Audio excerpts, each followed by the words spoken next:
10 సంవత్సరాల్లో కేసీఆర్ సాధించలేనిది రేవంత్ రెడ్డి కేవలం 2 నెలల్లోనే సాధించారని సికింద్రాబాద్ అలాగే ప్యారడైజ్ మార్గాల్లో ఎలివేటెడ్ కారిడార్తో పాటుగా డిఫెన్స్కి సంబంధించినటువంటి 175 ఎకరాల భూమిని రాష్ట్ర ప్రభుత్వానికి ఇచ్చేందుకు కేంద్ర ప్రభుత్వం గ్రీన్ సిగ్నల్ ఇచ్చిందని, అది రేవంత్ సాధించినటువంటి విజయం అని కేసీఆర్ గారు 10 సంవత్సరాలుగా ప్రయత్నించినప్పటికీ విఫలమయ్యారు.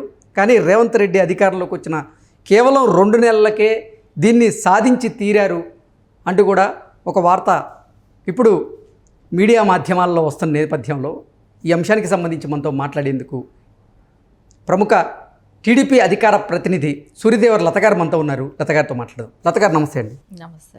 లత గారు, కేసీఆర్ గారు ఈ 10 సంవత్సరాల్లో సాధించలేనిది రేవంత్ రెడ్డి అధికారంలోకి వచ్చిన కేవలం 2 నెలల్లోనే సాధించగలిగాడు. సికింద్రాబాద్ ప్యారడైజ్ మార్గాల్లో ఉన్నటువంటి ఎలివేటెడ్ కారిడార్తో పాటుగా డిఫెన్స్కి సంబంధించినటువంటి 175 ఎకరాల భూమిని ఇక్కడ రాష్ట్ర ప్రభుత్వానికి కేంద్ర ప్రభుత్వం ఇచ్చేందుకు గ్రీన్ సిగ్నల్ ఇచ్చిందని, అది రేవంత్ రెడ్డి సాధించాడు ఈ 2 నెలల్లోనే అంటూ కూడా ఒక వార్త ఇప్పుడు సోషల్ మీడియాలో చక్కర్లు కొడుతూ ఉంది. ఏంటి రేవంత్ రెడ్డి గారి సామర్థ్యం? రేవంత్ రెడ్డి గారి సామర్థ్యం గురించి అని అంటేనండి, మనకన్నా కేసీఆర్ గారికే బాగా తెలుసు. ఎందుకంటే మా టీడీపీ పార్టీలో ఉన్నప్పుడు ఆయన ఎట్లా పనిచేశాడు, ఏం చేశాడు, ఆయనకి ప్రతి కార్యకర్తతో కూడా అటాచ్మెంట్ ఉండటం కానివ్వండి, ఆయన ఒక్కొక్క అంచులుగా పైకి రావటమే కానివ్వండి, ప్రతిదీ కూడా టీడీపీలో ఉన్నప్పుడు ఏ రకంగా ఎదిగారు, ఎలా ఉన్నారు అనేది మాకందరికీ తెలుసు. కానీ ఆయన కసితో పనిచేసినప్పుడు ఎలాంటి రిజల్ట్ వచ్చింది, ఫైనల్ రిజల్ట్ ఏంటనేది కేసీఆర్ గారికి తెలుసు. ఎందుకంటే ఆయన అరెస్ట్ చేయించటం, సో జైలుకి పంపటం, సో బ్యాక్ వచ్చిన తర్వాత ఒక ఫైర్ లాగా ఆయన వచ్చి తర్వాత ఆయన కాంగ్రెస్ పార్టీకి వెళ్ళి, సో తర్వాత అక్కడి నుంచే వేదిక చేసుకొని గట్టి ఫైట్ ఇచ్చి ఒక టైంలో గెలవలేరు, కాంగ్రెస్ కూడా ఉండదు, కాంగ్రెస్ పార్టీ కూడా ఉండదు, అయిపోయింది, తట్టుకోలేదు అన్న టైంలో కాంగ్రెస్లో నిలబడి కాంగ్రెస్ పార్టీలో ఆయన అధ్యక్ష పదవి తీసుకొని, సో ఆ పార్టీ వేదికగా చేసుకొని ఆయన ఫైట్ చేసిన విధానమే కానివ్వండి, సో తర్వాత ఆయన భేషజాలకు పోకుండా మన రాష్ట్ర ప్రధాని వచ్చినప్పుడు, మోడీ గారు వచ్చినప్పుడు ఆయన వెళ్ళి రిసీవ్ చేసుకొని, సో ఒక తెలంగాణ స్టేట్కి సంబంధించిన ముఖ్యమంత్రి హోదాలో వెళ్ళి ఆయన రిసీవ్ చేసుకొని, అదే కేసీఆర్ ఏం చేసేవాడు, ముఖ్యమంత్రి హోదాలో ఉండి కూడా మోడీ గారిని రిసీవ్ చేసుకోవటానికే కానీ ఆయన వెళ్ళి కలవటమే కానీ ఏ రోజు చేయలేదు. సో అది చేసిన టైంలో అందరూ అనుకొని ఉంటారు, ఈ అపోజిషన్ పార్టీస్ అయినా కూడా వెళ్ళి కలవటం అనేది ఎంతవరకు కరెక్ట్ అనేది కూడా డిస్కషన్ కూడా వచ్చింది. కానీ అది ఒక రాష్ట్ర ముఖ్యమంత్రి హోదాలో ఉన్నప్పుడు ఒక ప్రోటోకాల్ ప్రకారం ఒక దేశ ప్రధాని వచ్చినప్పుడు ఆయన కలవటం అనేది పార్టీలకు అతీతంగా వెళ్ళి కలిశారు.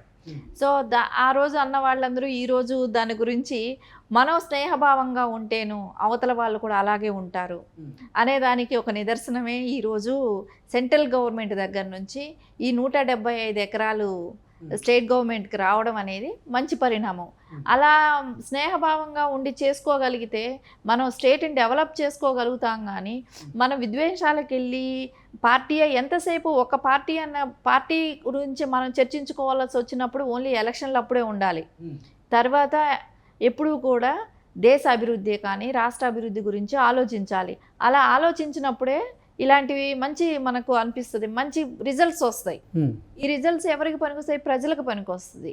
సో మనం పార్టీలు అని చెప్పి గొడవలు పడుతూ ఓట్ల కోసం ఎప్పుడు 5 ఏళ్ళు 10 ఏళ్ళు ఎన్నేళ్ళైనా ఇదే గొడవలలో ఉంటే దేశాభివృద్ధి జరగదు. రోజు ఉండని రోజులు రాప్పుడు అని ఇప్పుడు రేవంత్ రెడ్డి గారిని చూసి నేర్చుకుంటే బెటరు అని నా ఉద్దేశం. అసలు జాతీయ స్థాయిలో భారతీయ జనతా పార్టీ అలాగే కాంగ్రెస్ నీరు నిప్పులా ఉంటాయి.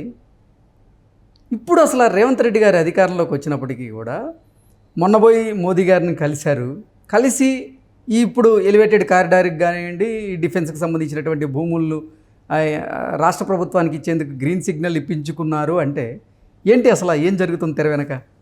కలిసిన రోజే చెప్పారు, స్టేట్మెంట్ ఇచ్చారు కదా, నాకు రాష్ట్ర ప్రయోజనాలు ఇంపార్టెంట్, నేను రాష్ట్రం కోసం నేను ఎవరినైనా వెళ్ళి కలుస్తాను, నాకు రాష్ట్రం డెవలప్ అవ్వటం ఇంపార్టెంట్, సో వాళ్ళు పెద్దన్న పాత్ర పోషించి రాష్ట్రానికి తగు న్యాయం చేయాలి అని వెళ్ళి రిక్వెస్ట్ చేసిన విషయం మనకు అందరికీ తెలిసిన విషయమే. సో అది ఇంపార్టెంట్ కదా. మెయిన్ అలా జరగబట్టే ఈరోజు ఇది రావటం అయ్యింది. ఈ సామాన్యమే ఇప్పుడు 10 సంవత్సరాలు ఫస్ట్ వాళ్ళతో దోస్తీ బాగానే ఉన్నారు కేసీఆర్ గారు స్టార్టింగ్లో బీజేపీ. నేను అడుగుతుంది అదే అండి, అంటే మీరు చెప్పిన దాని ప్రకారంగా ఈ 10 సంవత్సరాలు అంటే గడిచిన 10 సంవత్సరాల్లో కేసీఆర్ గారు భారతీయ జనతా పార్టీతో దోస్తీ కట్టినప్పటికీ కూడా ఆయన పలుమార్లు ఈ అంశాలు వాళ్ళ దగ్గర ప్రస్తావించినప్పటికీ కూడా కేంద్రం మాత్రం ఇప్పటివరకు గ్రీన్ సిగ్నల్ ఇవ్వలేదు. కానీ రేవంత్ రెడ్డి గారి అధికారంలోకి వచ్చిన కేవలం 2 నెలల్లోనే ఈ ఎలివేటెడ్ కారిడార్ అయితేనేమి, అలాగే డిఫెన్స్కి సంబంధించినటువంటి భూములు అయితేనేమి రాష్ట్ర ప్రభుత్వానికి తీసుకురాగలిగారు.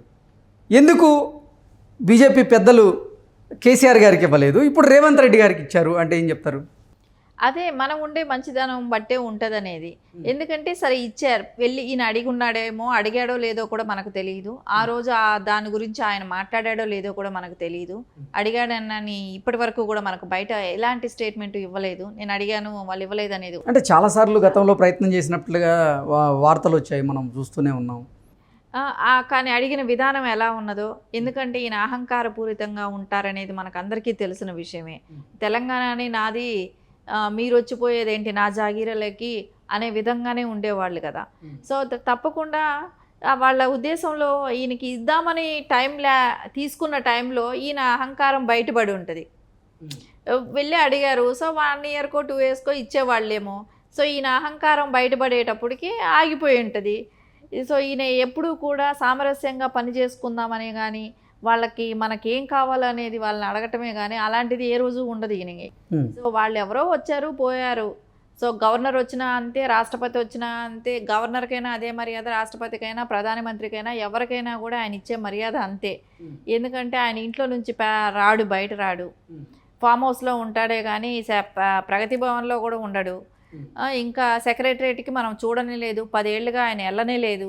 సో ఇంకా అట్లాంటప్పుడు ఆయన ఏ రోజు ప్రజా సమస్యల గురించి పట్టించుకున్నాడని చెప్పేసి దీని గురించి ఆయన సీరియస్గా ఫైట్ చేసి ఉంటాడు చెప్పండి. సీరియస్గా ఏదో ఒక లెటర్ పెట్టేసి ఒకసారి అడిగేసి ఊరుకుంటే రావు కదా ఏదైనా. ఇప్పుడు ఈ 2 అంశాలకి కేంద్ర ప్రభుత్వం గ్రీన్ సిగ్నల్ ఇవ్వడానికి కారణం రాబోయేటువంటి లోక్సభ ఎన్నికల్లో ఓట్ బ్యాంక్ కోసమా? ఇప్పుడు ఈ ఓట్ బ్యాంక్ ఒకవేళ కనుక ఈ 2 అంశాల్లో సక్సెస్ ఎవరిది? ఇక్కడ బీజేపీదా లేదా తీసుకొచ్చినటువంటి కాంగ్రెస్దా అంటే ఏం చెప్తారు? ఇది రానున్న ఎన్నికల్లో ఎవరికి కలిసి వస్తుంది ఈ 2 అంశాల మీద? తప్పకుండా ఇది రేవంత్ రెడ్డి సక్సెస్ కిందే తీసుకుంటారు. ఎందుకంటే సో ఇన్ని సంవత్సరాలు రాని దానికి ఈరోజు తీసుకురావటం, నువ్వు ఒక మెట్టు దిగి పెద్దన్న పాత్ర పోషించండి, మీరు మాకు స్టేట్కి సహాయం చేయండి అని వెళ్ళటం కూడా.